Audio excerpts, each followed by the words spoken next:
know if you know this, a lot of hospitals still have single servers running on DOS. Wow. You haven't found a new answer for that, for DOS 3.1, Oh, for wow. cardiac machines? Come on, there's got to be a better solution. AI is not going to take your job. The person who knows how to use AI is going to take your job. If you upskill everybody, the people who work with you, for you, and partner with you will be that much better. Welcome to Artificial Insights, the podcast where we learn to build AI people need and use by interviewing product leaders who have launched AI products. I'm your host, Daniel Maneri, and today I'm joined by Chris Wynder. Chris has had an unusual career, having received a PhD in developmental neurobiology from Rockefeller University, and eventually he became a vice president of research and development at a biotechnology firm. Then he pivoted his career into tech through information management. Now he's the director of marketing at OpenText, where he helps hundreds of thousands of people organize their company's information and make use of process automation and AI. Chris, could you introduce yourself to our audience? Yeah, my name's Chris Wynder. I am the director of the developer program and product marketing director for our Thrust portfolio products. So OpenText is moving into the cloud age. And one of the things that happens when you move into the cloud age is you start to have a whole bunch of random APIs that sit around. And part of what we've done is, as our partners have matured and as our customers have matured, we've understood that you need to make those APIs available. And so what the Thrust program and the developer program, which it sits underneath it, does is makes those available to developers, whether they are commercial developers or working for a company, so they can try them and then eventually either commercialize them or use them within their company to boost productivity and to reduce some of the unnecessary pieces that people often see. Cool. And OpenText does what?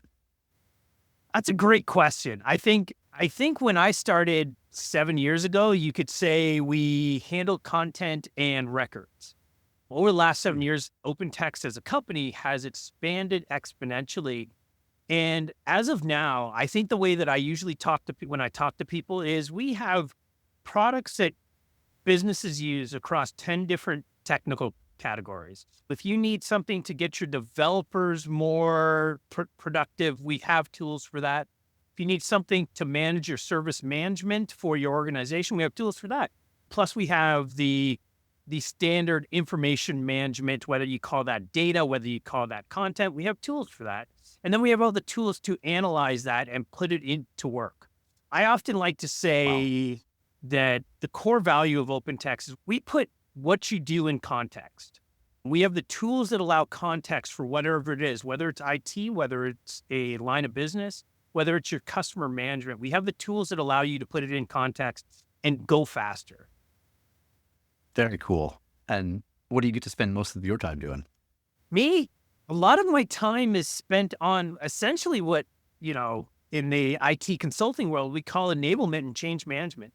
Some of it's with our customers and partners where my team, my team of 3 of us, spend a lot of time explaining how to use the tools. We explain a lot of times how do you work with the tools? When you talk about these things, it sometimes gets scary, right? Well, what about this? What about that? And sometimes you just have to be like, we're the group that comes in and we're the developer whisperers a little bit of time out. Your job hasn't gone away. Let's talk about what you need to do. What's your goal for this project? And where does it fit? It's not for everything and everyone, but there's a use case that can bring value to your work and simplify what you do.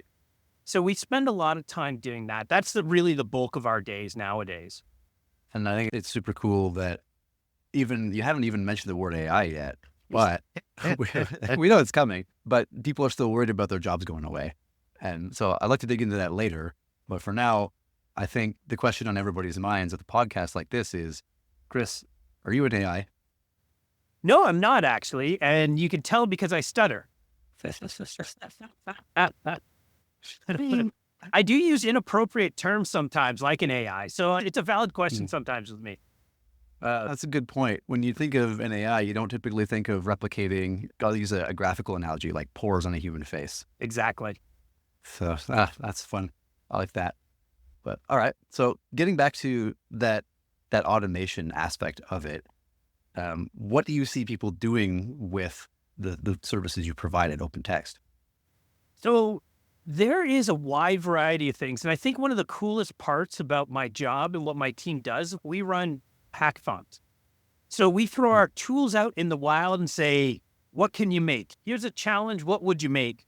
And the first time we did that, I was frankly absolutely floored. What you could do with our information management tools, or the products that are known as Thrust services. It's everything from workflows, content extraction tools, text extraction, document file types, just nice, simple, basic tools that everybody needs. But we had somebody who combined that with blockchain to create a new interface for hospitals. It's really the Lego building side. And that's what's really cool about it to me, is that these Thrust services really provide the creative pieces or building blocks that a developer can use to build whatever they need. It's not the whole puzzle, but it's certainly a lot of the blocks, and the way you use them, way you put them together and build around them. There's some really cool things that we've seen customers and partners do. I think a lot of it is, though, around the idea of process automation. A lot of our customers and a lot of our partners focus on large enterprise, and you can imagine task management and just getting data from this cloud to that cloud is a really arduous task. And what you use OpenText for in our services is that piece. And that's how we see the automation fitting in, is just you need context in every system, and you need the same context in multiple systems. Mhm. And I have some experience with iPaaS, integration platforms as a service, for example. So how does that compare with the functionality they offer? Yeah, I'd say that ours is more of a slim slice of that, because it deals with really the content and data piece. It's not a full, robust, full iPaaS. It's really designed for more of that process piece. So, for example, what do you do with what happens with to an invoice? Well, if you're a large business, you need part of it in your ERP system. And by part of it, I'm using big air quotes here that the audience can't see. And you need part of it in your customer service. You need part of it in your billing system. So what do you normally do? Most companies just take that and they make 3 copies, and there's a copy in each. And then the customer goes, hey, that's actually not the bill. You forgot you had 2 of these and not. So what happens next? The systems get out of alignment, because now you're dealing with different context. What you could do, which is actually a better way to do it, is just take that data and have one source of truth of data, and have the data show up in your ERP system, your customer service system, and then you have one place to update. And that's really one of the coolest things we see. And that's what automation is to me. When we talk about the back end, how do we simplify the stuff that people need access to do their jobs? Not getting rid of people, it's stopping them from throwing their computer through the wall. So it sounds like you can save a lot of headache by being the source of truth, and Yep, then having other people hook into that rather than just passing things around. exactly. Okay. Now, speaking of automation, I feel like that word is big and currently maybe a little polluted. So how would you define AI, and how does that fit in with automation? Yeah, I think when I put on my old curmudgeon hat, and I'm just about to have my 49th birthday, so I get curmudgeonly sometimes. The generative AI, which is really what we're talking about nowadays when we talk about AI, is just another tool in the automation playbook. Does it replace everything that you could do with the old school? It's like a 5-year-old tool. The old school tool of robotic process automation, or the even older tool of workflow? Not really, not yet. Will it get there? Maybe. But the things that it does well for a business are really different than the things it does well when you talk about ChatGPT and the other things, which are really cool tools that I personally use and have made my personal productivity much better, and made it easier for me to wrap my head around what I do in a job. I think on the personal side, AI is a better automation than anything else that I've seen. On the business Mm. side, it leaves a lot to be desired because of lots of reasons. But I think the main one is, how secure are you in opening the kimono of all your intellectual property, all of those emails that you really don't want exposed to customers, to competitors? all that's really required to get good information. The reason public AI works so well is it has all that, right? I mean, whether you're talking about the arguments that OpenAI has gotten into with Sarah Silverman or any of the other content creators, it has a big, robust engine underneath it of anything you could think of. And it has a way to connect those. That's the value of these large language models, is it comes up with these really interesting and new connections between pieces of data. Now, if you're enterprise, you don't necessarily want those, you don't really want that puzzle completed. And you don't necessarily need something brand new. You just need to know what is actually in there. And you mentioned that it has a niche of solutions that it's really good for, generative AI. Yep. What have you seen at OpenText that uses generative AI really well? I think one of the coolest tools, and we debuted it last year, and coming up, we're going to show an even more robust version, is the idea of having a user interface which mimics how we think. So the idea of having, like, 5 years ago, we would have called it a chatbot. Having a chatbot where you just say, hey, where's all the sales data for North America for this product? And then you get this list and you get this summary and you get the links to it. And we have this solution that we call Aviator. And really, it's that idea of taking, how do you create a user interface and a user experience that allows them to do their job and have access to maybe the summary of information that they may not be able to have the full Monty of. And that's the coolest kind of business use case I've seen. It's, again, to me, it fits into that personal productivity, not business productivity side. I think Gen AI and these tools are so cool for that and do so many really interesting things. I'm looking forward to seeing what you can do when we get rid of some of the risk and trust issues that people currently have. Okay. So I think you mentioned the distinction twice now of personal versus business. Yeah. And that sounds like a business tool, like a business analyst perhaps could use it. So why would you call that personal productivity? Well, because it still has, so it's built with shackles. You can, as the back end, say, thou shalt not have access to this. Or you could say, Daniel can have access to the full Monty, everything. Chris can only have access to the things that are related to what he does for his day job. So Daniel has a role that is visionary and aligned to corporate strategy. Chris only has a role that's aligned to the developer strategy. And we're not where we want to be, where we want the lower levels to have access to all of that corporate strategy because it brings in intellectual properties and all these other pieces. So that's why I call it a personal. It's more on the personal because it allows you to do your job better with the kind of information that you're allowed. When I think of business tools, I think of more of these platformy tools where you really you can bring in new information and interesting insights into more than one person at a time, where you could allow more of these collaborative pieces. Think of, I always fall back into the life sciences side. One of the coolest tools in life sciences, and I actually just won a Nobel Prize, is DeepMind. And the research behind that, it makes a whole bunch of things available to multiple people at once so that they all can do their own thing, but with a single goal, right? So the goal there is to say, how many protein structures can we make and make them look better and make everybody's job easier? That's, to me, what I would consider more of a business tool, where it has that role in a larger picture, aligned to a corporate strategy, where it's a business tool across departments, and you're not thinking of it as in how it fixes an individual user's day. It may replace some of the tasks that a user does to interact with other parts of the business. It's a fussy line. Like I realize it's not, my definition there is not crystal clear and it's a bit of a line in the sand. Yeah. I think it is meaningful though. I like that because on the one hand, you've got software like Excel, and that would be a personal productivity thing.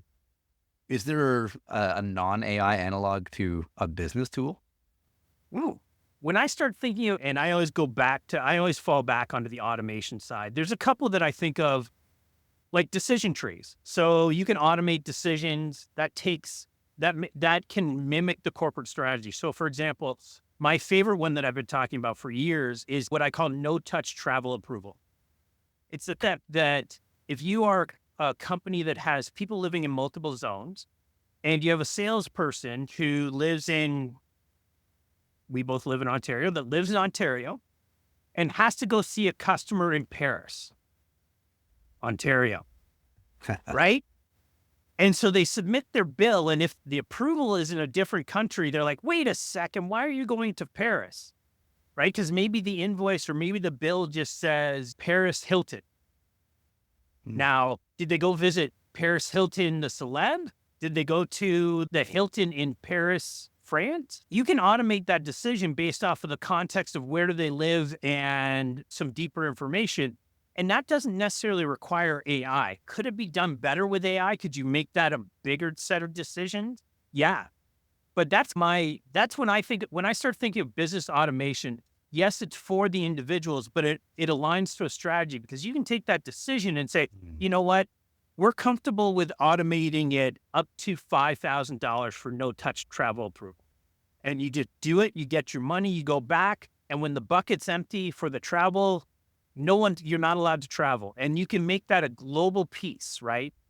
So it's not just for the person, it's to take the steps out of a person's day, but it's to align the person's day with the corporate strategy. I feel like that's a tough thing to grasp, the thinking at the strategic business level. It's really high level, and I love this analogy, but I also hate it. It's similar to the Supreme Court decision on pornography. I don't know how to define it, but I know it when I see it, right? To me, that's that difference between personal productivity and business productivity. Businesses are always made of people. And so the more productive a person is, the better the business can be off. That's an easy statement. But to me, business tools allow corp to control the strategy, to align process to strategy. A personal productivity tool doesn't have that barrier on aligning to corporate strategy, but it does allow you to get your job done, assuming that the corporate strategy and you're aligning to the corporate strategy. So it's where the assumption is made, right? Yeah. Okay. If that at all. Yeah, it does. Because then a business productivity tool is one that is inherently aligned with the corporate strategy. Yeah. And that is different. That's very different because otherwise we have to have a lot of meetings. There's human judgment. And how has AI affected your job? So again, I'll fall back onto that business versus personal. On the personal side, it's actually made things faster on three different fronts, which is really cool. And why, even though I often sound like a Danny Downer on AI, I actually just absolutely love it. One of my side projects and my pet projects that I do within OpenText is I do a marketscape of all the different vendors who have APIs. That's like 250, 300 vendors across gosh knows how many categories that I track. Just using AI to ask who are the top 10 vendors that show up in everybody's list has made my life easier because I'm no longer tracking 200. It also helped me create the formulas that allow me to take more of a time track look within the existing data sets that I have. So now that I can say, okay, I built the formula using AI that allowed me to connect different data sets that were built differently and now do re-ranking live and add more robustness and tools to it. And finally, just the idea, I have a learning disability, which is my writing. So I have what's called dysgraphica and dyscalculia. And so it's the idea, I'm not dyslexic, but when I see grammar, it's often swapped. So my writing is often like I can write 2 paragraphs without a period. It'll look like 2 paragraphs, but there may not be a period in there. And so what I use AI for is on that personal side where I chuck in what I thought was a really cool, really good 2-paragraph blog and ask it to summarize and check the grammar, and it'll make those changes for me. It's not changing my ideas. It's not writing my content for me, but it's ensuring that my voice is heard. No, that's awesome. It's a wonderful use of AI to fix those human mistakes. Yeah. And Is there a way that it's affected your job professionally? Not from a tool perspective. I think it's changed how we communicate because we deal with a lot of developers. It's changed how we communicate. What do you do? I think it's changed some of the enablement that we do because it's top of mind, right? I'm still in marketing. I'm still trying to get people to come to and use our tools. So we're always talking about it in the context of Gen AI and LLMs and these other newish tools. So it hasn't changed my job. It's changed the focus of my customers. And so to align to my customers, Mm. I've had to spend more time learning Gen AI than I spent learning any other single tool this fast. Yeah, I empathize with that. As a person on the technical side, it's like the state of the art changes every week. With the customers that do come to you, what are their top of mind and the problems they're trying to solve? So when I talk to a lot of them are around their high volumes. So the ones who come to us and want to talk about our data tools, our AI tools are the ones that have ridiculous volume. So for example, we just went through a whole exercise with a healthcare company in the US, and they just wanted to embed some logic and the processing for about 19 million documents per year. That's a And we're like, okay, 19 million invoices? And they're like, 19 million, full stop. Like we don't always know what we get. Um, Hmm. Sometimes it's insurance documents, sometimes it's invoices, sometimes it's EOBs, and EODs, which is the explanation of benefits, explanation of deferral, denial. So they wanted to build basically a funnel that would allow them to take all this in and shoot it off to where it needed to be. Now, some of that technology is just straight up processing power. Like you take an OCR engine, a workflow, a file type, a workflow, and Bob's your uncle, you got about 70% of that. But 30% is a big deal when you're talking about 19 million documents. That's still more than you want one person going through. And so you need some additional logic that isn't just built into a workflow and OCR. You need something that can look into the document and say, oh, it references, you could use something as simple as regex, where it says, oh, this looks like a social security number. I'm going to start off and figure out if it's a social security document. So that's a logic. And that's actually something that we're finding our partners, particularly our partners, are saying, hey, I've got this AI, I've got this database of document types that we've worked with in the past. How do we turn this from something where we handcraft it for every customer into a solution that we can now use to process documents, put them to the customer? Because a lot of them deal with healthcare, life sciences. They don't want to Man. hold the documents long term, but they do need to process them. And a lot of hospitals, I don't know if you know this, a lot of hospitals still have single servers running on DOS. Wow. Yeah, so I when I was a consultant, we went to this one site and we're like, okay, can you turn that machine, like you're running DOS 3.1? Like, yeah, it's 2010, and they're like, yeah, we're hoping that we get another couple of years out of it because we don't know what we're going to change it over to. And you're like, oh, can you just turn it off? They're like, no, it actually runs all the cardiac machines on the floor. And you're like, you haven't found a new answer for that for DOS 3.1 Oh, for wow. cardiac machines? Come on, there's got to be a better solution. And so it's that idea that hospitals typically don't run good infrastructure from a software side. So they're always looking for somebody who's going to take their stuff away and give them a nice, simple data set. But you have to follow the rules. So a lot of our partners are like, we ought to follow the rules. We know how to take it away and give it back to them. But we need better margins because the documents are getting crazy and some of them are old and some of them are new. And so they built out these corpuses, these essentially LLMs or what do they call them now? Mini LLMs or slims or something. They built their own. So how do you connect? How do you bring the pipeline there and then bring it out? Which is a really cool problem. So it's been one of the more interesting things we've done is how do we get the data into our specific AI? And then how do we ensure that it gets out and make sure that it's secure, insecure, out secure? They deal with that stuff, but as long as we can deal with the secure in and the secure out, it's a really good partnership for both sides. And it sounds like there's a lot of need for AI in that because there's just so much variation. And look at Absolutely. any doctor's writing, for example, maybe that's in there too. It's not easy to read.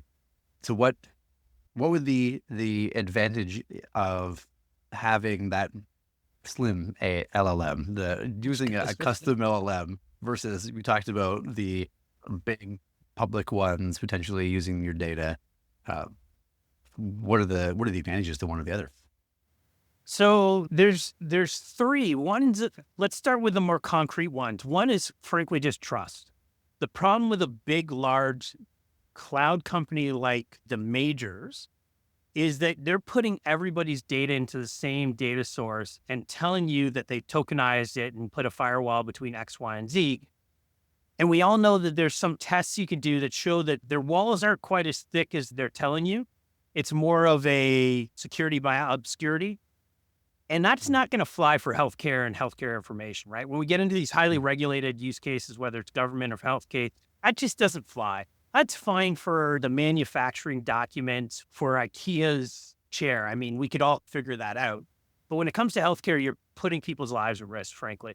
And so that trust piece is a big piece of it. You like to have a face. And so if you've been working with a partner for years and they've managed your documents for decades, that's the face you want.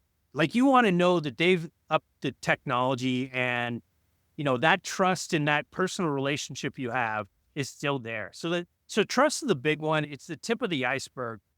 But not just trust of the LLM either. So like typically when I hear trust, I would think of the output is good, my data is safe, but you're also referring to the relationship with a company. Like if a hospital has a vendor, getting on that vendor list is hard. And so if you can bring that in-house as a trusted partner, then you're ahead of the game. With the very large LLMs, we do see hallucinations. They're worse in healthcare. And I think that has finally come out publicly simply because healthcare has weird jargon that kind of looks like real words, but isn't. So the thing about an LLM, it's not designed to say, I don't know. It's designed to say, well, there's a gap in here. Let's pull a nugget from here and a nugget from there and give you an answer and then give you the little might be wrong. Well, you can't have might be wrong in healthcare. So just the fact that it creates answers because that's its job is to create answers actually ends up being a negative thing. So you can't necessarily trust the data. So you have the trust of the company, the trust of the data. And the last one's a little more esoteric, but I think it's becoming a real thing as far as what I'm seeing is the amount of processing power, whether we talk about electricity, whether we talk about CPUs, to run these large LLMs. Do you really need that to check a 3-digit code in a document versus a database? I mean, in theory, you can do that in Excel. Do I really need, NVIDIA's $12 million data center to do that? I don't think I do as a hospital. Now, as a partner who's looking to be a global power, absolutely, I can see that. But as a hospital, as your customer, it's not really for you, right? And then you have to pay. And what we're finding is that consumption costs significantly more than if you ran it from a smaller system. Now, it's really cool at ChatGPT and Gemini because you want that big, that consumer, that personal knowledge. I want to know the whole corpus.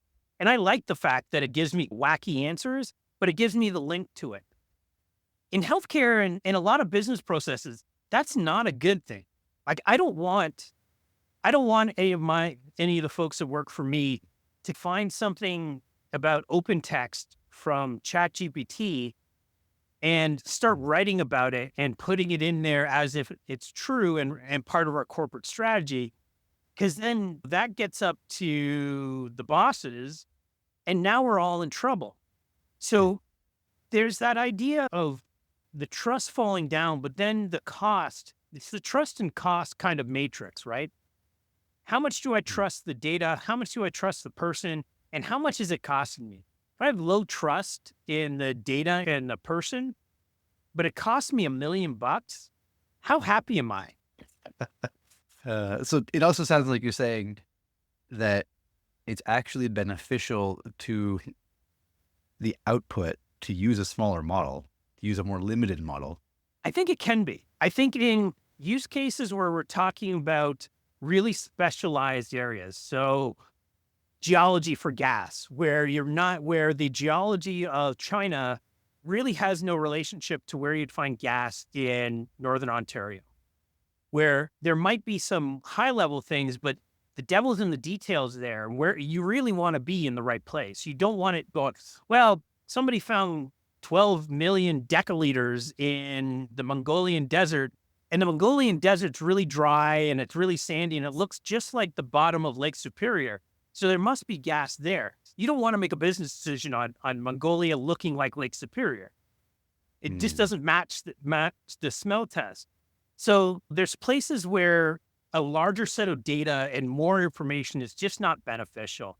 And really specialized industries, that's probably very true. And you'd really like to get more guidelines and so that smaller data set's probably really beneficial, not just from a speed perspective, but from an accuracy perspective. And is that something that you've had to do at OpenText or you've seen customers do? We haven't had to do it. I think we've taken a very conservative timeline with AI. And because we do have a very strong strategic partnership with Google, and up here in Canada, it has a healthcare team. And because of our partnership, I've gotten to hear them speak and whatnot. And I know there's parts of our engineering teams that are working with the Google engineers. We have left that to the partner. And so we do the same thing on the smaller side where we have partners who are bringing the idea to us.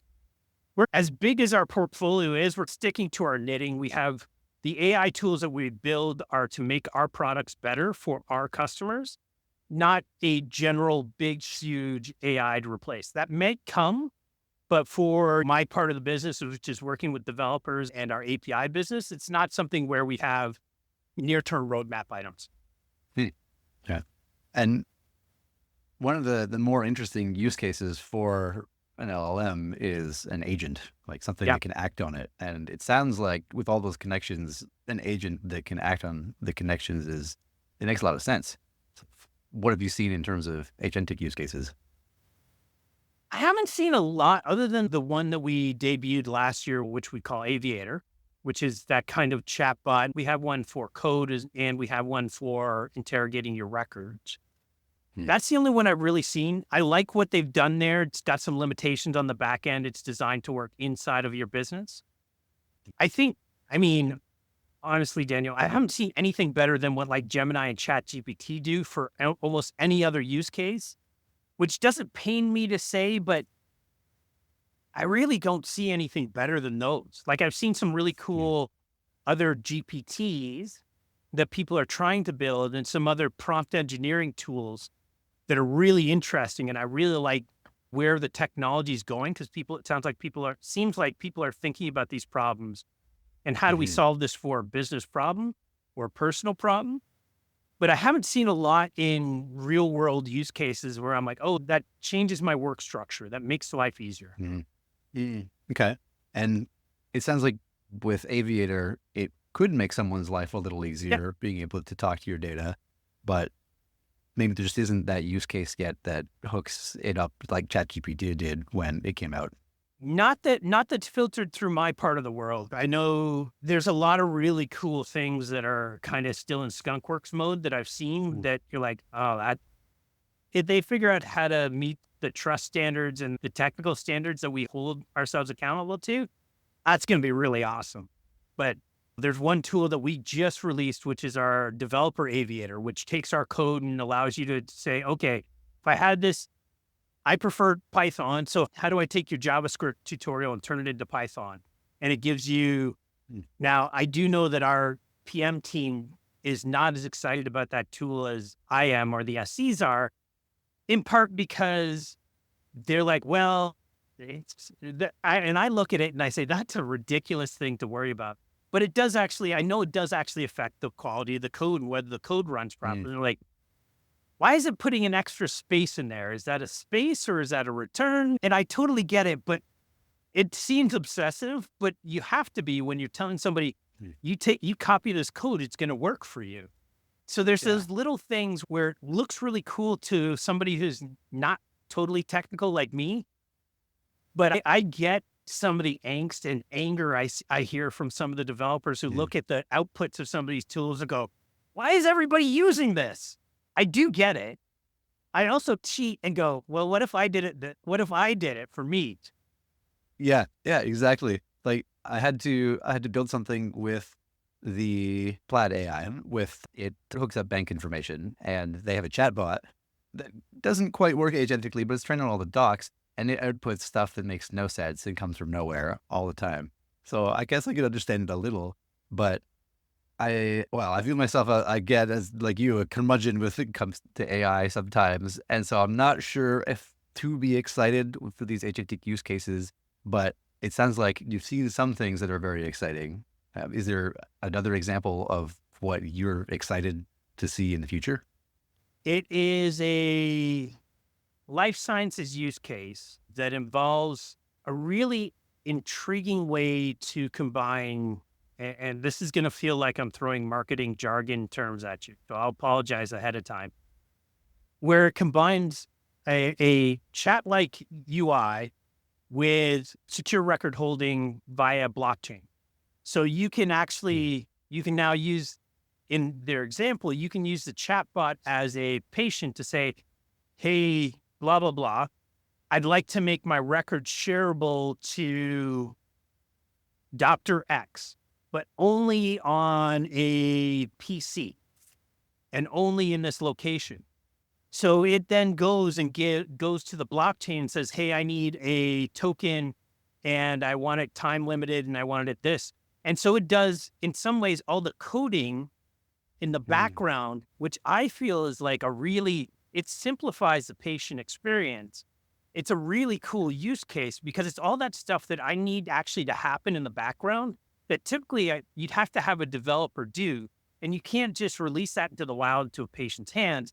It's Yeah, really cool. They're really early. There's some gaps in how it does it sure. because all of a sudden, if your computer moves like it's too sensitive. So, and I don't 100% understand it, but they basically said it's using too many decimal points in the GIS. So literally, he's like, Chris, if you had the same computer and you went 3 blocks, it may not let you access it. And I'm Yeah. like, that's cool, but I guess I'm not working from home. Especially. Yes. No, I like that as a use case too, because, well, one, blockchain is esoteric to begin with, and two, no one wants to have to code if they don't want to.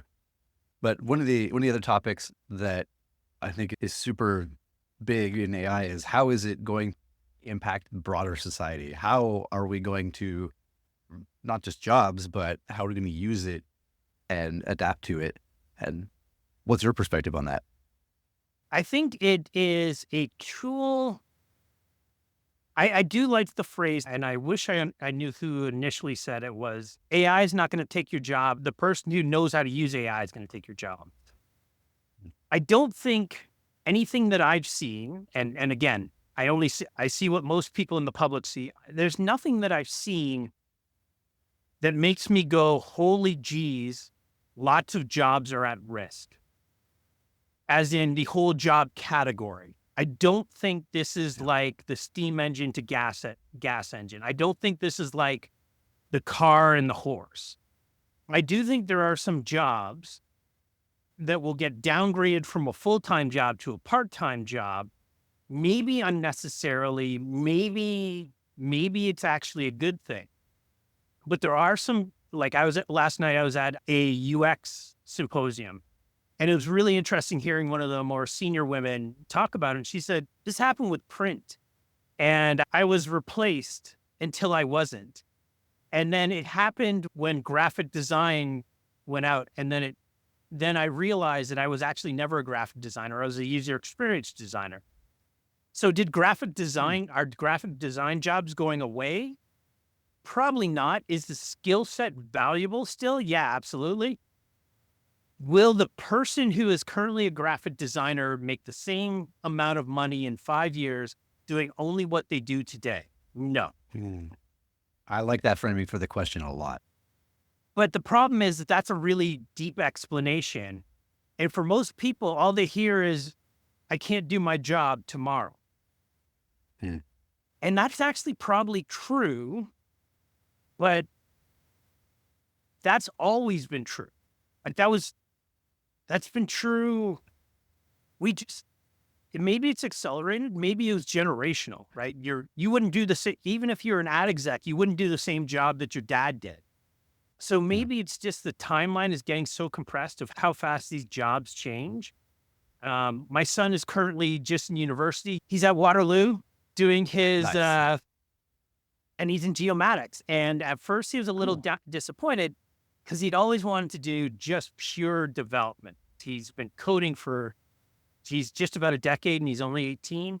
And then he started doing his research. He's like, I think this is actually a good thing. Looking at where he could go, like he didn't think about, is it what jobs exist today? He looked Hmm. at the potential for years down the road and said, if I get the right co-ops and I plan this right, it can actually be a really good thing for me. It can be a job that's there in 10 years, not a job that I'm trying to get the job from 5 years ago. I'm trying to get the job from 5 years from now.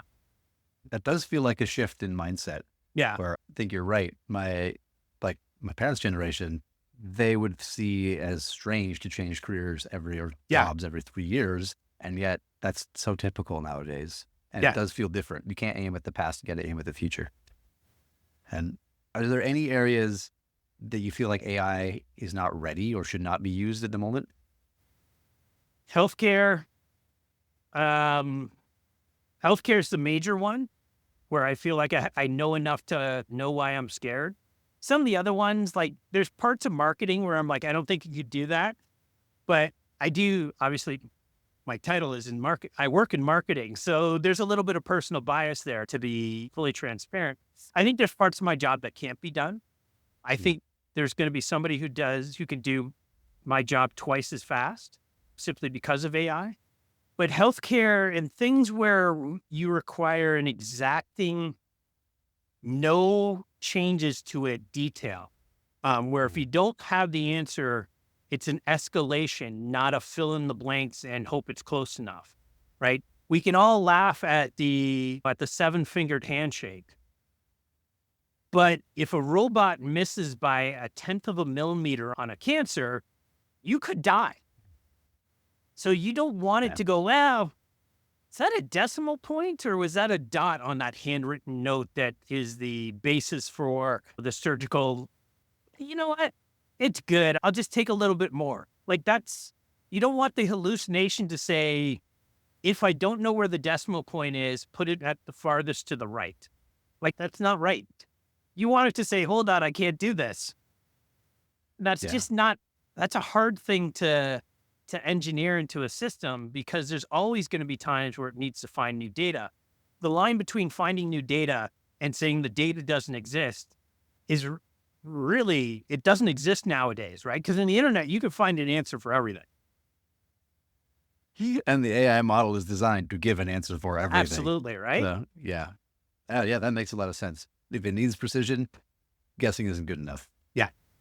And and just as the last question, is there anything you'd like to share about what you're working on now? Yeah. I think what's really cool is with what we're working on now, and it goes back to that idea that a lot of what my team does is enablement, Hmm. is we're working a lot to help developers define where they can go. So whether that is, building out a skill set around taking a developer to be an entrepreneur, or whether that is teaching them how to do research or facilitate a conversation, we're building out a corpus of that and we're going to make it free to everybody. And that's one of the things I'm really excited about. Because if you upskill everybody, the people who work with you, for you, and partner with you will be that much better. And you become that much Hmm. more interesting to work with if you're not just transactional. And that's where OpenText is going. We understand that It's not about the transactions anymore in this new age. It's about the partnership, the trust, and the ability for everybody to win. That's beautiful. I think that's one of my favorite things about AI. It lets you focus on what it means to be human. Absolutely. Yeah. Well, thank you, Chris. Is there a way that people can follow you or get in touch with you after Yeah, this? absolutely. The place to start is probably LinkedIn. I'm pretty open about connections. I do run a blog on Medium, and you can find me by just my name. And I'm always happy to connect with people. I love to talk about this stuff, and I talk about it all the time. Thanks for listening. I made this podcast because I want to be the person at the city gate to talk to every person coming in and out doing great things with AI and find out what and why, and then share the learnings with everyone else. It would mean a lot if you could share the episode with someone that you think would like it. And if you know someone who would be a great person for me to talk to, let me know. Please reach out to me at Daniel Maneri on LinkedIn, or shoot an email to daniel@maneri.house, which is Daniel@MANARY.HAUS. Thanks for listening.